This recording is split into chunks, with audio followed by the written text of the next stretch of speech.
What's up, guys? We're recording our second video, and I want to do something unique for this video.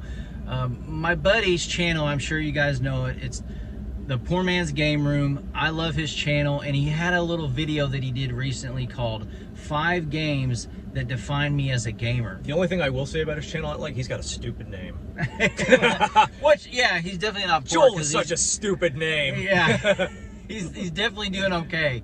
I love his whole setup. He's got the CRTs in the back. I love it. So he did a video called 5 Games That Define Me as a Gamer, and I wanted to do those with my buddy Joel here because I pitched the idea to him, and we kind of are just going to talk about 5 games that defined us. Now, mine will probably vary because I've been playing games for so many years, but these aren't necessarily my favorite games, but some of them are.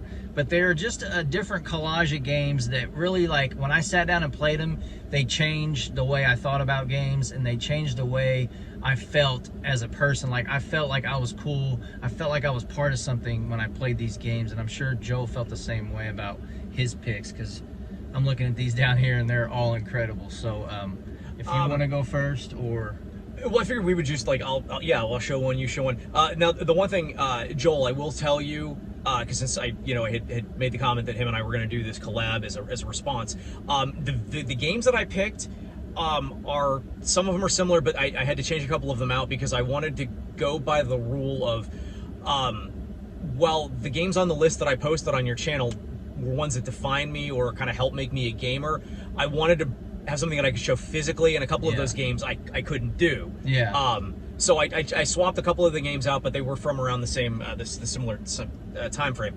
So on your video, I think the first game I had said was Shinobi in the arcade, because I remember like in '88, that was really the arcade game. That was the game that I was like, wow, like video games are awesome. Oh, it looks incredible. And, yeah, and it's still to this day one of my favorite arcade games. But another game from that time period was, whether it would be the arcade or not, was Double Dragon. Yes. This was a real defining moment for gaming, because I remember, just certain friends going to their house, and this is a game that we would always play.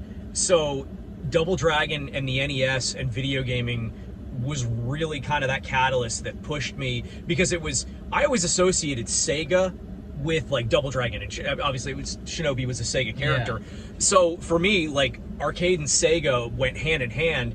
So to have an NES, Double Dragon, which I know that Double Dragon wasn't a Sega exclusive, but it just, when you're a 10-year-old kid discovering video games at the time, you don't know the difference. For sure. So that would be the first game that really defined me as a gamer: Shinobi, arcade / Double Dragon.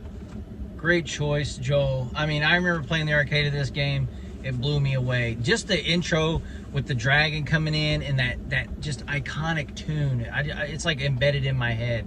And this is songs that I listen to now. Like, I got the Double Dragon soundtrack like mixed in with my regular music. I listen to this. So, great choice.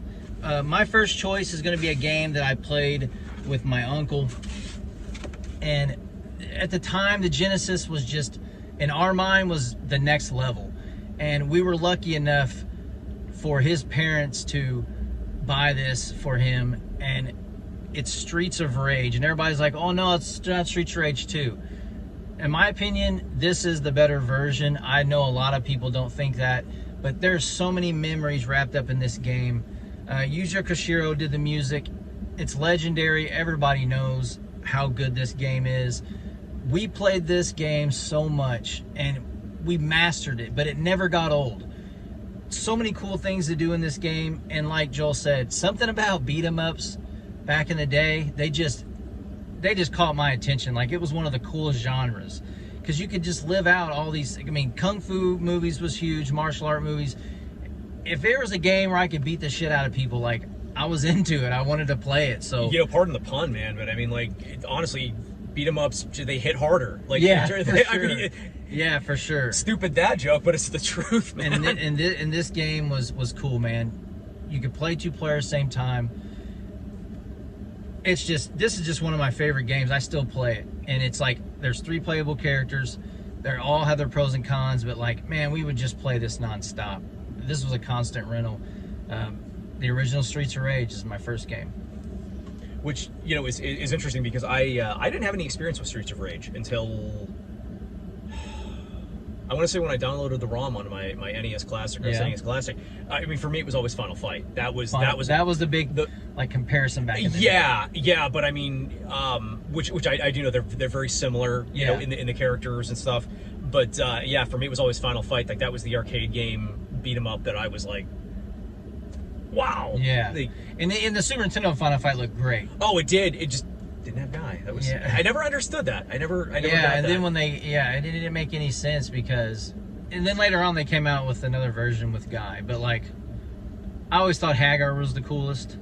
He was my pick too. Yeah, and he was just like he was the mayor, and he was just beating the hell out of everybody. I loved picking like guys up and just slamming them. He was super cool. So, yeah, my first pick, Streets of Rage. So.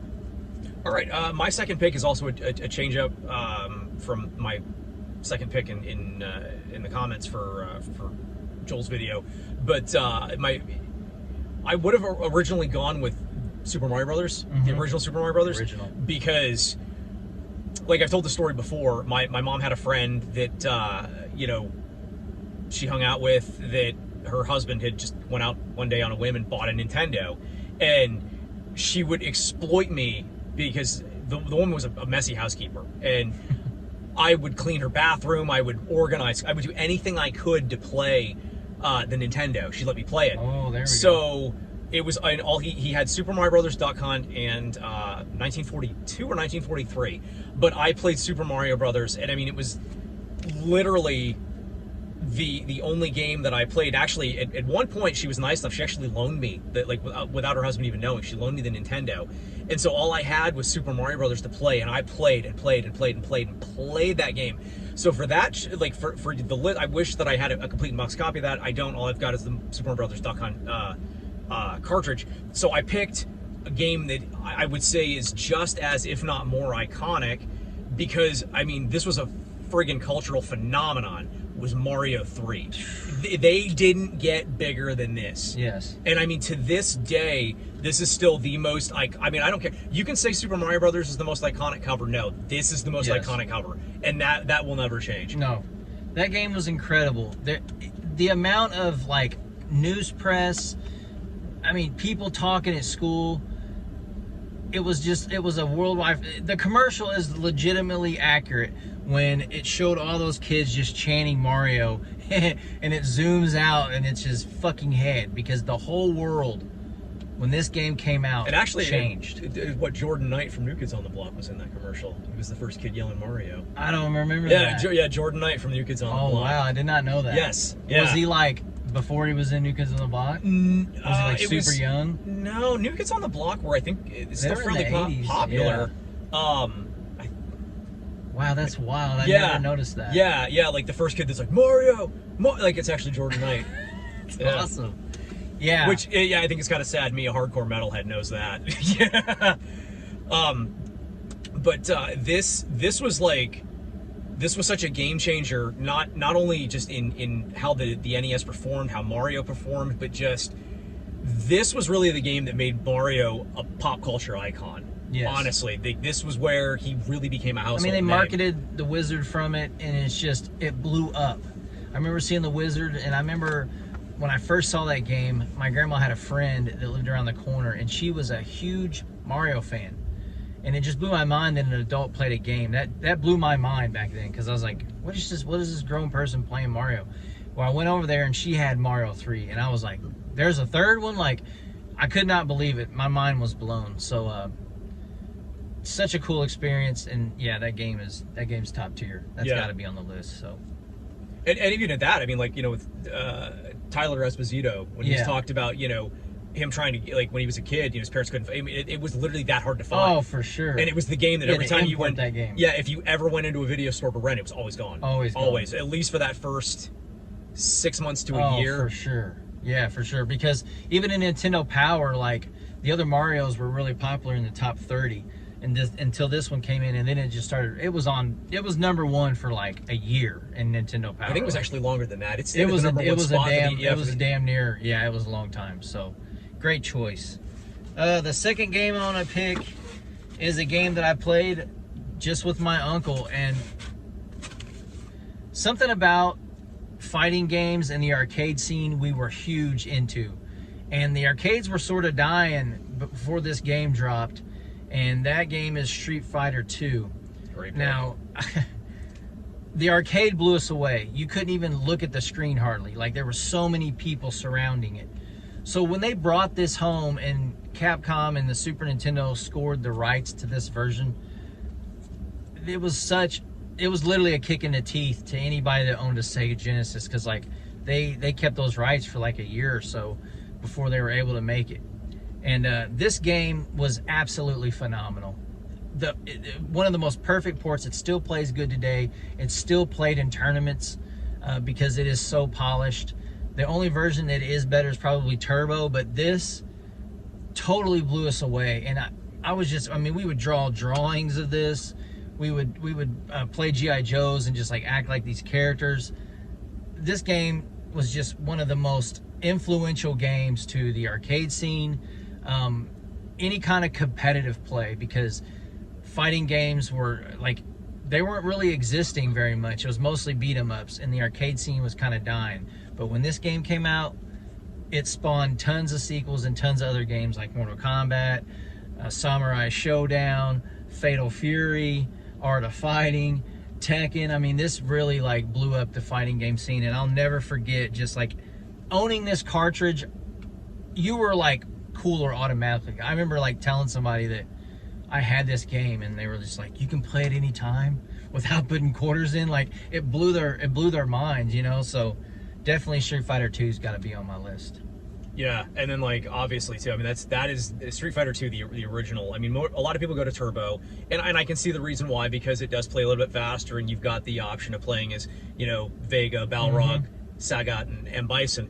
But the OG will always be my favorite, and I've obviously shared the story before of, you know, the summer '92 when I first played it. You know, going to rent a game, and they hadn't got them out yet. They were just getting ready to showcase them, to put them on the shelf to rent. And I came back later and was able to, and I spent all weekend playing that. Such a great game. Yeah, yeah. So, all right, my third pick. This will fall like that. These will all fall in line. Okay. My third pick for me, and I guess because it was the hype for this game as well, and just the hype of anybody who knows me, who's watched my channel, knows that, like, you know, the summer '91 was the summer of three things. It was the summer of Terminator 2, it was the summer of Guns N' Roses, and it was the summer of the Super Nintendo. We were waiting on that. Iconic. And going along with the issue of Nintendo Power, by far the most anticipated game of anybody waiting for the Super Nintendo was Super Mario World. Okay, this is a repro box. I don't care, but this game, it changed Mario. This is obviously Mario in 16-bit. Oh, yeah. And to this day, I know that there's always been that contention, that argument of Super Mario 3 the best, Super Mario World. Mario World will always be my favorite. To me, I think it is the far superior of the two. Yeah. Because it took everything that Mario 3 did right, and it put it on steroids and took it to the next level. But for me, the reason that why this is one of those games that defined me was because of just how iconic that summer was for the Super Nintendo. I mean, it was just that anticipation. It was like, you knew it was coming, and it was like, when's it coming? And I mean, as a fucking pack-in launch title, still to this day, the best pack-in title Nintendo has ever given us. Yeah. Best. Such a great game. And I just remember the first time seeing it, I remember going to Toys R Us, and they had that little kiosk, and it would just play that demo over and over. It wasn't even a kiosk you could play. It was just like, it was inside of an enclosed case, and it was just a TV. It was showing it. And I just remember like Yoshi coming out, and then the big, the bomb, the huge bomb flown by, and he ducks it. It's just, there were so many things that Shigeru Miyamoto wanted to do in Mario 3, but the NES just couldn't handle it. Yeah. So they had to move it to 16-bit. And that's why I feel like this game is a superior game. There's just things that Mario 3, they just couldn't put on the platform.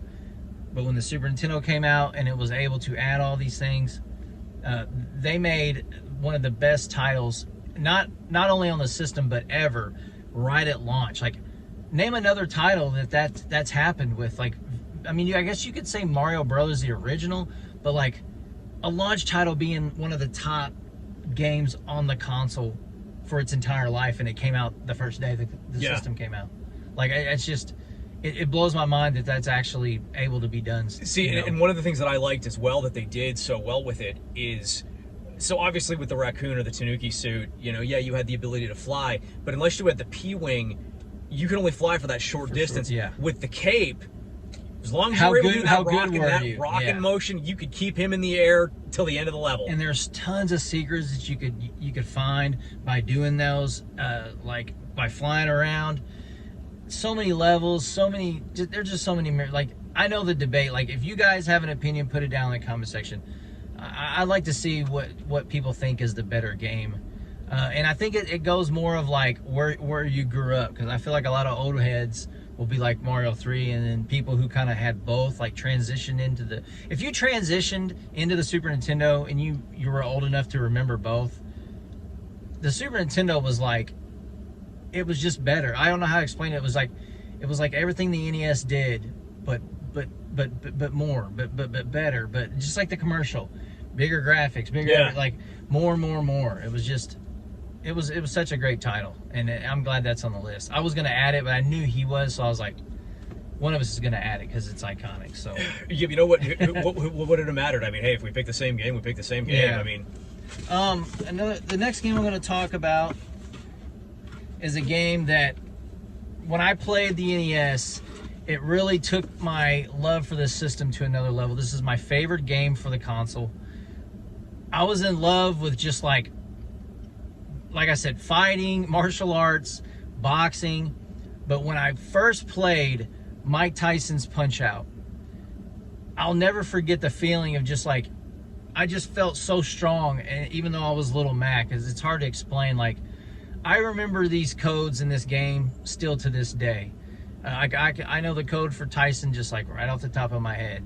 And something about this game I'll never forget on how iconic it was. I never had the box. I just had the cartridge. It just showed up in a pile of games one day that my dad picked up. And I just remember playing this for hours, trying to beat all the characters in the game.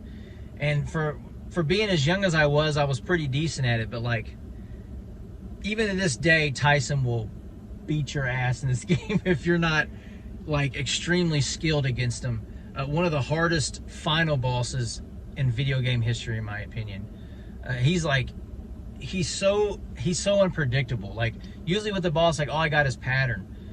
There's things that Tyson does in this game that he won't do in the next match. It blows my mind. So like, when I see speed runs in this game, a lot of speed runs end on Tyson because he just does shit that he just didn't do them at every single match. So this is on my list. This defined me. When I played this and I went to school and I told people, like, I'm playing Mike Tyson's Punch-Out!, like, this is the definitive version. Like, this is like this is like either the third best selling. I think this sold like, I don't know how many, I can't remember. It sold a lot of units though. And Mike Tyson only got 50 grand for giving him his name, because he didn't think it would be, he probably didn't give a shit. But yeah. like who knew how iconic this game would become? And in my opinion, it's the best Punch-Out! Game.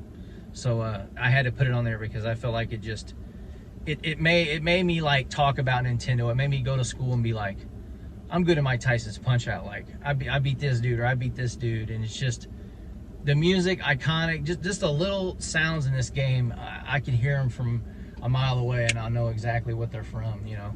You know, and to expand on that, you know, what you were saying with, you know, going to school. I mean, I remember the riding the bus in 1988, and, you know, with kids, that was all you were talking about, you know.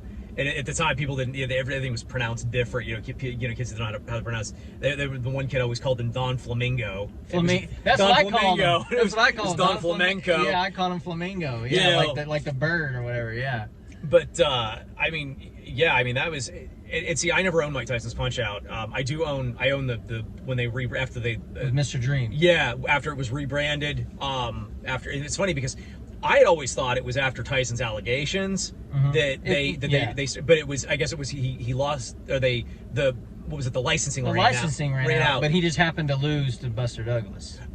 No, right? The other allegations with the woman in the hotel room he went to prison for, and Nintendo didn't want to be associated with that. That was what I thought it was. I guess apparently not.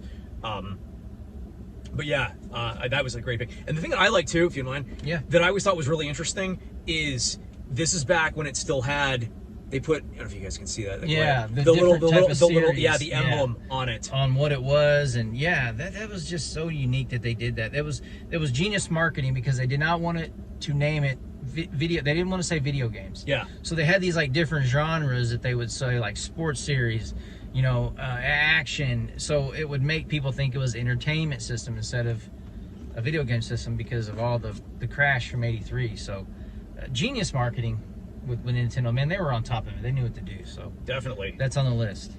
All right, the next one on my list is it's probably not going to be any surprise to anybody that know who I am and know me.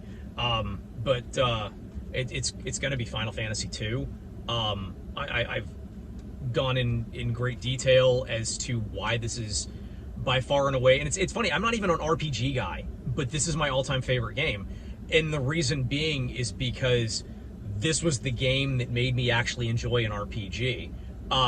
Because the story is so incredible, the music is absolutely fantastic, and every time I boot this up, every time I hear that intro music, the battle music, it always takes me back to that spot. There's always that one point in time in your life that you'll never forget, and you always want to do what you can to try to not necessarily recapture it, but that feeling. For sure. And there's something about this that just I get those feels every time. Yep. And so that's why I think it'll always rank on that list. I'm sorry if I yell too, by the way. When you work in a factory, I work in a loud factory, so, and my wife's always like, honey, indoor voices. But it's incredible. What a game that's 32 years old now. Yeah. Just can do, like. Yeah. Such a.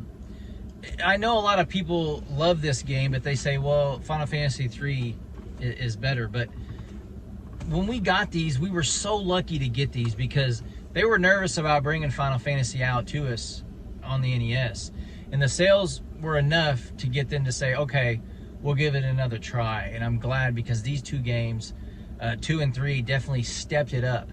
And it made the people in Japan say, okay, like the RPG is a market that we can get in over in the States. Like they didn't think they didn't think it would be worth it or worth their time to translate all these things.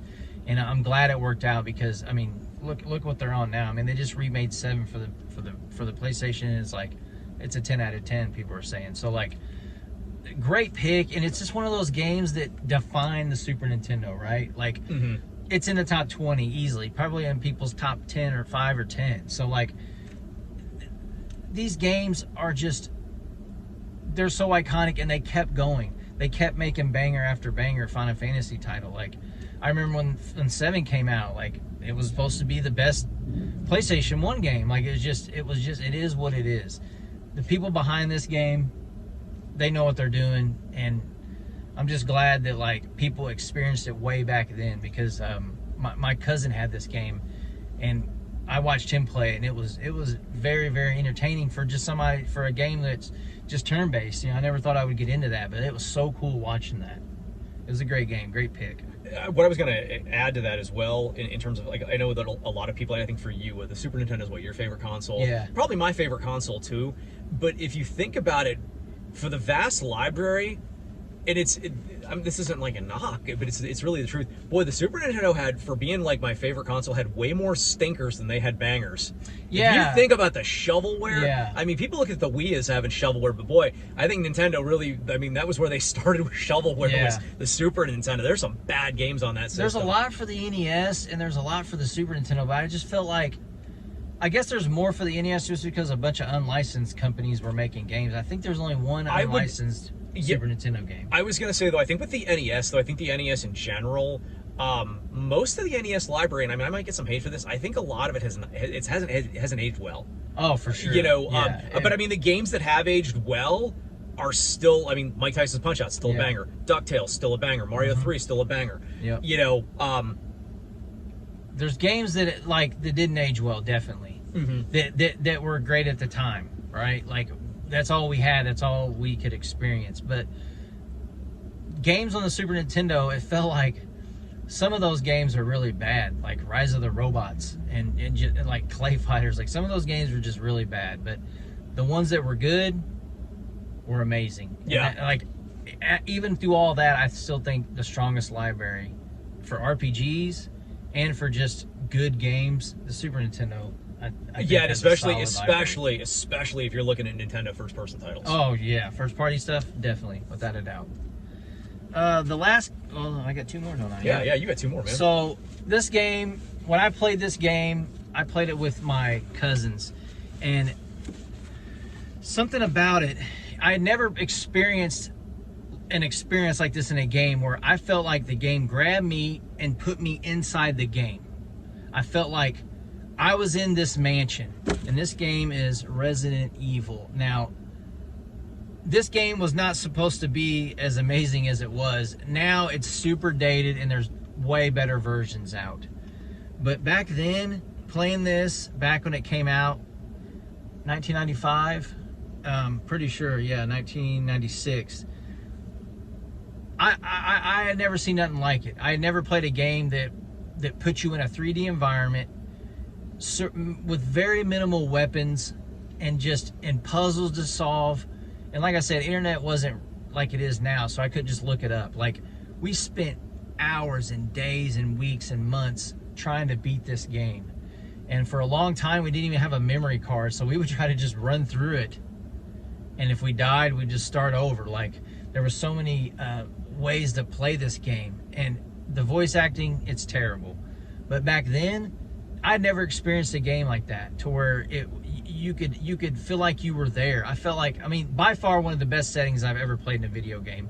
You go to a mansion, it's infested with zombies. Like, I mean, they're supposed to be remaking this one, and I hope it's as good as Resident Evil 2 remake, because like, they better do it justice. But this game, I'll never forget the first time playing it at nighttime with all the lights off, and them hunters running around, and just this game's incredible. Like, I really wish that more people was able to play this back in the day. And it defined me. I felt like this game made me more mature. I felt cool for playing this game. And I remember I would tell people, and they're just like, they couldn't understand the concept. Like, well, how do you kill stuff with no weapons? Like, that's the thing. You have to decide what to kill and what to run away from and try to come back later. So, iconic game. Yeah, and one of the things that with that it makes it very interesting, but it also it's a hindrance. It's not one of those like you can pick up and play casually. Like, you've got to invest some time into it. For sure. Because we were so used to going from password system or battery save. Now, well, if you don't have a memory card, well, not even that. If you didn't have enough ink ribbons, yeah, there was you like could run so out. many, yeah, so many. So you had to pick and choose how often you played your game. Yeah, because you get 3 when you pick up an ink ribbon, and that was actually generous, because they made it originally to where it was just 1. So like, I mean, very few saves they wanted to do in this game. But there was a couple times where we did end up saving and ran out of ink ribbons with, like, 30% of the game left. So, you were down in the caves and you still had the entire laboratory to go, and you had no more ink ribbons. So, see, my memory of playing Resident Evil was, I had told you earlier about when I first moved out on my own, and I was living in an apartment with a guy that I worked with, and he was like, "Oh, hey man, I bought a PlayStation." So I said, "Oh, okay." Well, I went to Walmart and I picked up Resident Evil and Castlevania Symphony of the Night. It was the greatest hits versions, I think like $20 a piece. So I mean, a lot of that I remember playing, and I mean, I'm not advocating for this, guys, but I would, I did it with Castlevania Symphony of the Night, and I did it with this too. I'd get off work and I'd go home and I'd get stoned and I'd play that for hours along with Symphony of the Night. But one of the most iconic things, and people, it's still to this day. It was one of those, like, when you saw it, you were like, wow. Was right there in the beginning when you were either Jill or Chris, and you come around that corner and you see the zombie eating that. And his head turns. Yeah, like just creeped you the hell out. Yep. Cool experience, cool game, and I mean, it's a franchise that's still going today because of the groundbreaking stuff they did back in '96. So Resident Evil, classic one. All right, on to my last pick, which is going to be a little bit of an odd one. But when Joel was asking for a list, he said whether it was a game that defined you or even things that like got you back into gaming. So going back to the summer of 2008, that was when I started getting interested in retro, kind of getting back into video games a little bit, and the retro stuff was interesting to me. But that Christmas, my wife surprised me with a Wii, and we thought, all right, here's the the Wii Sports. She bought me Mario Kart. And I was like, all right, this is kind of interesting. Well, the company that we were working for, I don't work there anymore, but she still does. They, like I told you guys before, I ran a uniform rental route. I delivered clothes and stuff. Well, it was for the holiday run. They did it in such a way that we actually had 4 consecutive days off in a row instead of just having like 2. Yeah, 2 or 3. Weekend, yeah. So it was almost got a little mini vacation. Yeah. But I remember getting the Wii for Christmas, and then a couple of days later, my wife and I were at Walmart, and they had this for $19, $19 or $20 or something, and all right, I'll get it. And it really reinvigorated me, and it got me back into, well, I'm not a hardcore gamer. It did get me back into playing, and that was The Force Unleashed. And I know that I know this has been out it was all longer, before this, it was on the PS2, PS3. On the PS2. Yeah. And I know damn well the PS2 version, the PS3 version, the Xbox are far superior to this, but you take a kid, when I was a kid, I loved Star Wars. Absolutely. Don't even get me started on the state of it now. If you like it, that's fine. That's your thing. I hate it. Disney's ruined Star Wars. Prove me wrong. But if they had this game when I was a kid. Oh, yeah. Oh, my gosh. Yeah. And I found myself doing, obviously you're playing with the Wiimote and the nunchuck. And all you've got to do is just, the thumbstick or just do this. But I found myself when I'm, force pushing, I would actually push, and try to, it was like I was doing everything as a Jedi, and it really got you more involved in the game. Sure. Yeah. When I really didn't need to be. I never thought about that. Yeah, because when I played it for the PlayStation, I'm just kind of like this. Yeah. But when you're acting out the moves, that is super immersive. Right? And let's not even forget the fact. I'm sorry, Starkiller is an awesome protagonist. Yeah. And that is one thing I do not want Disney to ruin him by. As far as I know, I believe he is canon. He is part of canon, but just an amazing character, and I like the transition of how you start as a Sith, and you make your way into as a Jedi, but you still keep all the Sith powers, which I thought was really cool. That's the sick. Force lightning, and what I also enjoyed, and the reason this as well that I loved it is because the repeat playability. You kept all your powers when you played it through. So you just kept getting stronger and stronger, and the enemies were just so weak. Yeah, you just sling them everywhere. Yeah, and you're just a badass from the start. By the 4th or 5th playthrough on this, you're already maxed out. So, everything is, you're just kicking ass left and right. So, yeah, guys, that was my top 5 games that I would say define me. There's some other games I could have swapped out, but to me, I guess this is for now what matters the most.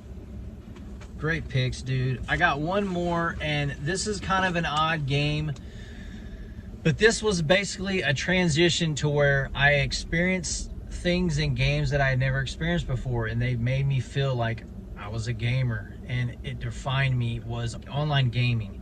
And one of the games that I played the most when it came out, and it blew me away, and I met some good people playing this game. Some of these people that I met playing the original Gears of War, I've actually met in real life. They're from Kansas, and we played competitively in this game. We played in tournaments. We won things. We won prizes in this game. And I remember meeting them in person, and it's all off of just the community that I found playing this game online, talking to some random person through the mic. And it's just the campaign alone is legendarily good, but the online on this game was so fun, and it was so immersive. You felt like you were Marcus Phoenix. You felt like whoever you were playing with was Dom Santiago or whoever they wanted to play with, right? Like the game was just, it was just a macho game. I don't know how to explain it. Like you felt like it was like an Arnold Schwarzenegger, a Sylvester Stallone, and a Jean-Claude Van Damme movie. Like it's all into one. Like you felt like a total badass in this game, and that's what this was. It was just over the top action, a fantastic story.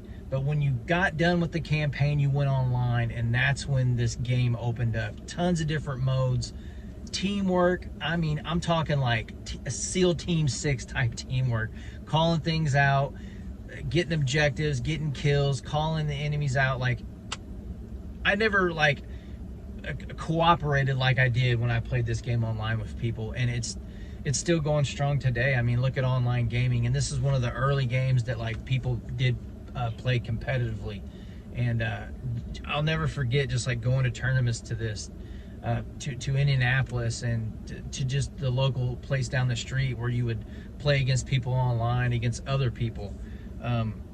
You know, I played this game with my son like competitively, so like this is a very important game to my online, like just overall, to where I started playing online, and I still do today. I play a ton of games. Not a lot of people know that I still play a lot of online gaming, and it all goes back to Gears of War, and just the whole entire environment that this game like created. It's weird on how big this game is. I know a lot of people probably think like Gears is a lot different now, but this, when Epic and Cliff Bleszinski, who made this game, the first two were just absolutely incredible, and I'll never forget the way it made me feel. It made me feel like I was important to a team. It made me feel like I was like they couldn't do it without me. Like they needed me just like I needed them, like brothers in arms. It was a macho ass game, dude, and it just made you feel like $1 million when you would pull off a win. I mean, some of these matches, I'm not kidding, 3-hour real life matches, like sitting there for 3 fucking hours, going through 19 rounds in competitive play. So wow. Yeah, so it was definitely Gears of War is one that defined me as like, man, online gaming, like it took over, and look at it now. So it was in its infancy, but those are just my 5 games, and those are Joel's 5 games, and they might not be our favorites of all time, but it's something that defined us in that moment of our life that was like, what's next? Can this be it? How good is this? What's next? Where do we come from? Where are we going? And that's how I feel about gaming. It always advances, right? But there's always those select games that you can think back on and say, that was the game that made me get into the series. Now, I will say real quick, as an honorable mention, the Spider-Man remastered for the PS4, PS5. Yeah. That immersed me like never before have I ever. I mean, I actually 100%ed the game, which I never do. Yeah. So, I mean, that's one I guess you could even toss in there as you know, as an unofficial 6th. I mean, I watched people stream that, and they was just flying around. They weren't even like playing the game. They were just like saving people and like just doing everyday shit. Like, it's such a fun game. Yeah. You know, and it immerses, like you do get immersed as into the character. For sure. But dude, this was awesome. I had fun doing this. Yeah. Well, this is like a 40-minute video, so I'll edit a little bit down, add some gameplay. But I'm gonna do one quick video, and we'll get out of here. But I just want to say thanks to Joel, and hopefully we can do this again. Go to another convention, hang out. Oh, definitely. Now I will have to ask though, like if you're gonna do this, let's not have a 2-year time span. Yeah, like yeah. We did. Okay. Sure. Yeah, I don't remember if he'd mentioned it or not in the last video. That footage I sent him was over 2 years old. Yeah, it was almost 3. Because like I looked at it and you're like, oh, I'm doing this video, and I looked at it and it was like 3 years. I was like, oh Lord. So yeah, I need to be on the ball on that. So I know too. We were talking about that earlier. Like we just a lot of times we just don't have it in us. There's no desire to make the videos because, quite honestly, the return on investment is just. Yeah, I mean, especially for you, you do the editing and stuff. What do? I sit with a tripod. Hey, we'll unbox this. You know, I mean, it's like it's a passion. So like when I have time, I'll do it, and I'm sure the same people that watch our videos, you know, watch mine, watch yours. So like, we do share a lot of the same audience. Yeah, which and I is- think, hey, they'll enjoy these, and that's what it matters. Is like maybe they'll have some stories of their own to put in the comment section. So, other than that, we'll come back. I'm gonna do a quick video, and I'm gonna get out of his hair, and we're gonna get back home and go our separate ways. So, yeah, we each have like a 4-hour drive yeah, ahead of us. So, other than that, it's your boy Retro. Back in the day. Peace out, y'all. Take it easy. Be safe.